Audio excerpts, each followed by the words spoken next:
അങ്ങനെ മലയാളികൾ കണ്ണും നട്ട് കാത്തിരിക്കുന്ന ഇങ്ങനെ കാതോർത്തിരിക്കുന്ന ദിവസം കൂടിയാണ്. സംസ്ഥാന ഖജനാവിൽ എന്തെല്ലാം ഉണ്ട്, അതിലെന്തെല്ലാം ജനപ്രിയ പ്രഖ്യാപനങ്ങൾ ഉണ്ടാകും, ഇനി പ്രഖ്യാപനങ്ങളൊന്നും തന്നെ ഉണ്ടാകില്ലേ, എന്താകും സംസ്ഥാന സർക്കാരിന്റെ വരുമാനം, അപ്പം അതെല്ലാം നമ്മൾ ഉറ്റുനോക്കുന്ന ഒരു ദിവസം കൂടിയാണ്. അങ്ങനെ UDF സർക്കാരിന്റെ ആദ്യ ബജറ്റ് ഇന്ന് ധനവകുപ്പിന്റെ ചുമതലയുള്ള മുഖ്യമന്ത്രി VD സതീശനാണ് കന്നി ബജറ്റ് അവതരിപ്പിക്കുക. അടിസ്ഥാന സൗകര്യ വികസനവും ക്ഷേമ പ്രവർത്തനങ്ങളും ഒരുമിച്ച് കൊണ്ടുപോകുക എന്ന UDF പ്രഖ്യാപിത നയം യാഥാർത്ഥ്യമാകുമോ എന്ന് ഇന്നറിയാം. മെട്രോ വികസനം മുതൽ കർഷകരുടെ ആവശ്യങ്ങൾ വരെ സാമ്പത്തിക പ്രതിസന്ധിക്കിടെ മുങ്ങിപ്പോകുമോ എന്നതും ചോദ്യമാണ്. വിവരങ്ങൾ നിയമസഭയുടെ മുന്നിൽ നിന്നും B വിനീഷും കന്റോൺമെന്റ് ഹൗസിന് മുന്നിൽ നിന്നും S ശാലിനിയും ചേരുന്നുണ്ട്. ആദ്യം നമുക്ക് വിനീഷിലേക്ക് തന്നെ പോകാം. നിയമസഭയുടെ മുൻവാതിൽ നിന്ന് തന്നെ തുടങ്ങാം. വിനീഷ്, നമ്മളെല്ലാവരും ഇങ്ങനെ ഉറ്റുനോക്കുകയാണ്. കാരണം നമുക്കറിയാം കേരളം കഴുത്തറ്റം കടത്തിൽ മുങ്ങി നിൽക്കുന്ന ഒരു സമയം കൂടിയാണ്. അപ്പോഴാണ് 10 വർഷത്തിന് ശേഷം ഈ കോൺഗ്രസ് സർക്കാർ അധികാരത്തിലേറുന്നത്. അങ്ങനെയാണെങ്കിൽ വിസ്മയങ്ങൾ എന്തെങ്കിലും ഉണ്ടാകാൻ സാധ്യതയുണ്ടോ? കാരണം ഖജനാവ് കാലിയാണ്. അങ്ങനെ ഒരു സാഹചര്യത്തിൽ നമുക്ക് ഈ ബജറ്റ് പ്രഖ്യാപനത്തെ എങ്ങനെ നോക്കിക്കാണാം? എപ്പോഴാകും ബജറ്റ് പ്രഖ്യാപനം? എന്തെല്ലാം ഉണ്ടാകും വിനീഷ്?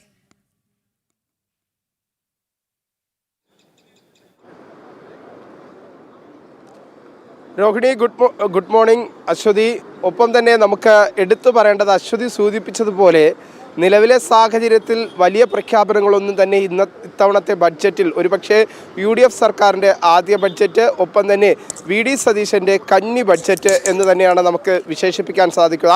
ആ ബഡ്ജറ്റിൽ വലിയ പ്രഖ്യാപനങ്ങളൊന്നും തന്നെ ഉണ്ടാകില്ല എന്നതാണ് മനസ്സിലാക്കാൻ സാധിക്കുന്നത്. കാരണം കഴിഞ്ഞ ദിവസങ്ങളിൽ തന്നെ VD സതീശൻ ഒരു കടമെടുപ്പ് നടത്തിയിരുന്നു. പ്രത്യേകിച്ച് കടുത്ത സാമ്പത്തിക പ്രതിസന്ധിയിലാണ് സംസ്ഥാനം തുടരുന്നത് എന്നത് സംബന്ധിച്ചുള്ള വലിയൊരു നിലപാട് കഴിഞ്ഞ ദിവസങ്ങളിലൊക്കെ VD സതീശൻ വ്യക്തമാക്കുന്ന ഒരു സാഹചര്യമുണ്ട്. അത് പരസ്യമായി വ്യക്തമാക്കിയില്ലെങ്കിൽ പോലും പരോക്ഷമായി എങ്കിലും മാധ്യമപ്രവർത്തകരോടൊക്കെ അത് പറയുന്ന ഒരു ഘട്ടം നമുക്ക് കാണാൻ സാധിച്ചു. എന്തായിരുന്നാലും നിലവിലെ സാഹചര്യത്തിൽ പ്രത്യേകിച്ച് ഈ തെരഞ്ഞെടുപ്പിനെ നേരിടുന്ന ഘട്ടത്തിൽ UDF സർക്കാർ പ്രകടന പത്രികയിൽ ഉൾപ്പെടുത്തിക്കൊണ്ട് പ്രകടന പത്രികയിലെ വാഗ്ദാനങ്ങൾ, ആ വാഗ്ദാനങ്ങളെങ്കിലും തൽക്കാലത്തേക്കെങ്കിലും നടപ്പിലാക്കുമോ എന്നതാണ് നമുക്ക് നോക്കിക്കാണേണ്ടത്. ഏറ്റവും പ്രധാനം എന്ന് പറയുന്നത് KSRTCയെ സംബന്ധിച്ചിടത്തോളമാണ്.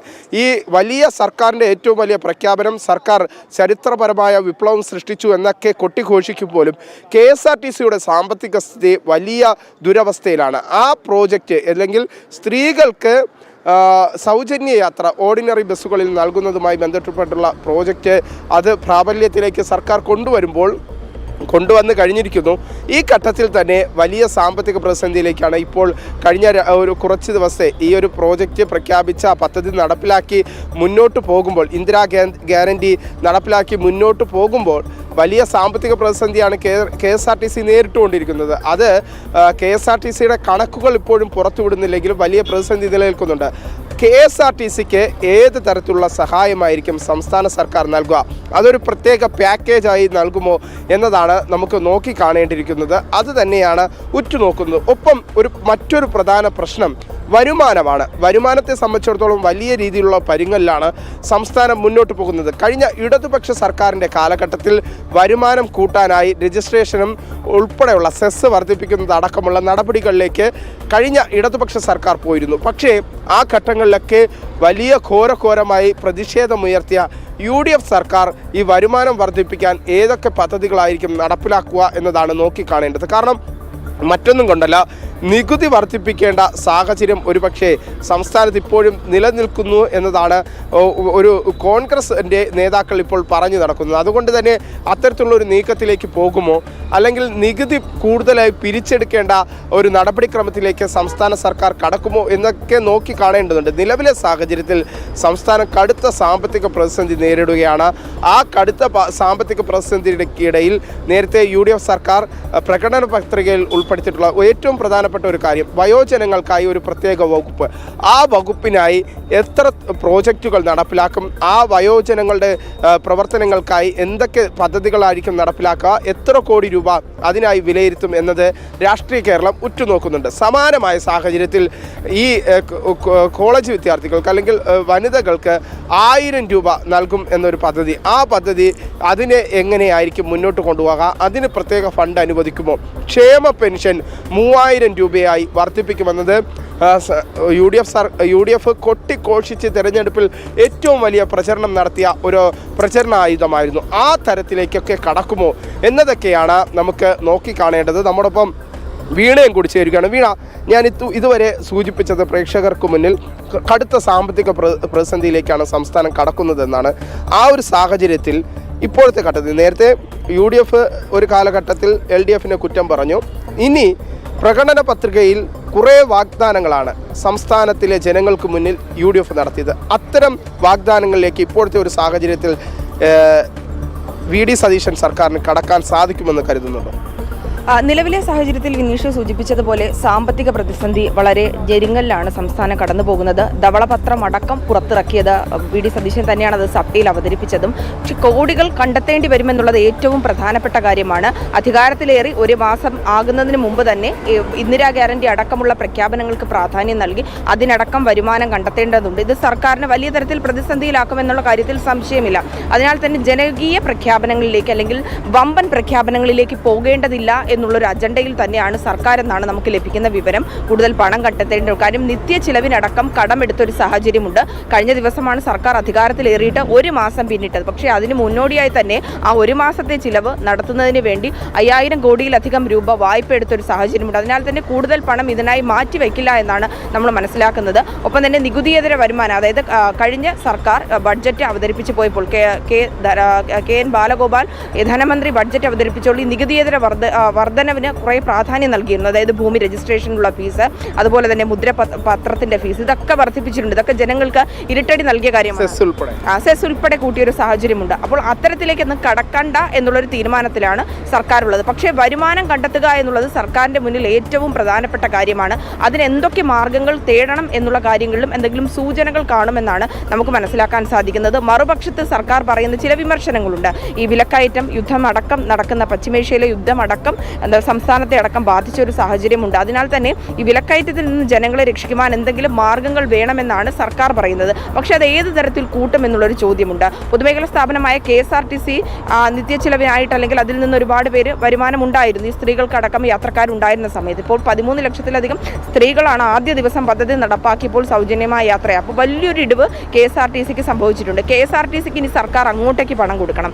2 പെൻഷൻ എന്നുള്ളൊരു വിഷയം 3000 രൂപ പെൻഷനായി വർദ്ധിപ്പിക്കുമെന്നായിരുന്നു പ്രകടന പത്രികയിൽ നൽകിയ വാഗ്ദാനം. പക്ഷേ 3000 രൂപയായി വർദ്ധിക്കണമെങ്കിൽ മാസം തോറും കടമെടുക്കേണ്ടതുണ്ട്. ഒപ്പം തന്നെ ട്രഷറിയിൽ അതുമായി ബന്ധപ്പെട്ടൊരു നീക്കിയിരിപ്പ് ഉണ്ടാകേണ്ടതുണ്ട്.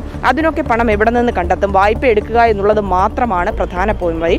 അത്തരത്തിലുള്ള പ്രഖ്യാപനം. വായ്പ എടുക്കുന്നതിന് നിയന്ത്രണം കേന്ദ്രം ഏർപ്പെടുത്തേണ്ടതുണ്ട്. കാരണം സംസ്ഥാനത്തിന്റെ വലിയ സാമ്പത്തിക പ്രതിസന്ധി സംസ്ഥാനം നിലനിൽക്കുമ്പോൾ സംസ്ഥാനത്തിന് എടുക്കാൻ പറ്റതിനപ്പുറമുള്ള കടത്തിലേക്ക് സംസ്ഥാനം കടന്നിരിക്കുകയാണ്. അപ്പോൾ അത്തരത്തിൽ വായ്പ എടുക്കുന്തോറും അത് ഒരു സംസ്ഥാനത്തെ നശിപ്പിക്കുന്ന തരത്തിലേക്കൊക്കെ പോകും. അതുകൊണ്ട് കേന്ദ്രത്തിന്റെ ഒരു ഇടപെടലൊക്കെ അതിലൊക്കെ ഉണ്ടാകുമെന്നാണ് മനസ്സിലാക്കാൻ സാധിക്കും. തീർച്ചയായും അത് തന്നെയാണ് കേരളത്തിന്റെ ഈ ഒരു സാമ്പത്തിക പ്രതിസന്ധി. അത് ഒരു പരിധി കഴിഞ്ഞ് കടമെടുക്കാൻ സാധിക്കില്ല. പക്ഷേ സർക്കാർ പറയുന്നത് ചില കാര്യങ്ങളിൽ കടമെടുക്കും എന്നുള്ളതാണ്. പക്ഷേ ആ സാമ്പത്തിക പ്രതിസന്ധി നിലനിൽക്കുന്നതിനാൽ തന്നെയാണ് ഇവർ ആദ്യം പ്രതിപക്ഷത്തായിരുന്നപ്പോൾ വളരെ മാറ്റങ്ങൾ ഉണ്ടാകുന്ന PM ശ്രീ പദ്ധതിയെക്കുറിച്ച് വിമർശനം ഉന്നയിച്ചത്. പക്ഷേ ഈ സാമ്പത്തിക പ്രതിസന്ധി ഉള്ളപ്പോൾ സ്കൂളുകളെ അടക്കം വിദ്യാഭ്യാസ രംഗത്തടക്കം മാറ്റം വരേണ്ടത്. അതിനാൽ തന്നെയാണ് ചില നിബന്ധനകൾ വെച്ചുകൊണ്ട് ആ പദ്ധതി നടപ്പാക്കാം എന്നുള്ള തീരുമാനത്തിലെത്തുകയും വിദ്യാഭ്യാസ മേഖലയ്ക്ക് ഗുണകരമാകുമെന്ന് ബോധ്യപ്പെട്ട സാഹചര്യത്തിൽ തന്നെയാണ് PM ശ്രീ പദ്ധതി നടപ്പാക്കാമെന്ന് കരുതിയിരിക്കുന്നത്. അതിനാൽ തന്നെ ചില വിദ്യാഭ്യാസ മേഖലയ്ക്കുള്ള അല്ലെങ്കിൽ അത്തരത്തിലുള്ള പദ്ധതി നടപ്പാക്കി ആ ഫണ്ട് ഉപയോഗിച്ചുകൊണ്ട് വിദ്യാഭ്യാസ മേഖലയ്ക്കുള്ള ചില പ്രഖ്യാപനങ്ങൾ നടത്താനുള്ളൊരു സാധ്യതയുണ്ട്. മറ്റു പദ്ധതികൾ നമ്മൾ അല്ലെങ്കിൽ അത്തരത്തിലുള്ള പ്രഖ്യാപനങ്ങൾ നോക്കുകയാണെങ്കിൽ അതിൽ പ്രധാനപ്പെട്ടത് ഈ DA കുടിശ്ശികയാണ്. സർക്കാർ ജീവനക്കാരുടെ DA കുടിശ്ശിക അത് ജനുവരി മുതൽ നൽകേണ്ടതുണ്ട്. ആ കുടിശ്ശിക കിടക്കുന്നത് വലിയ തരത്തിൽ സർക്കാരിന്റെ മുന്നിൽ ബാധ്യതയാണ്. അതിനൊരു വരുമാനം കണ്ടെത്തേണ്ടതുണ്ട്. പക്ഷേ മുമ്പിലുള്ളത് കാലിയായ ഖജനാവാണ്. അതിന് പണം കണ്ടെത്തേണ്ടതുണ്ട്. പ്രഖ്യാപനങ്ങൾ ഉണ്ടാകും. പക്ഷേ അത് എങ്ങനെയായിരിക്കും എന്നുള്ളതാണ്. പ്രഖ്യാപനങ്ങൾ മാത്രമായി ചുരുങ്ങുമോ എന്നുള്ളൊരു ചോദ്യം കൂടിയുണ്ട്. ഒപ്പം തന്നെ തുറമുഖം കൈകാര്യം ചെയ്തത് മുഖ്യമന്ത്രിയാണ്.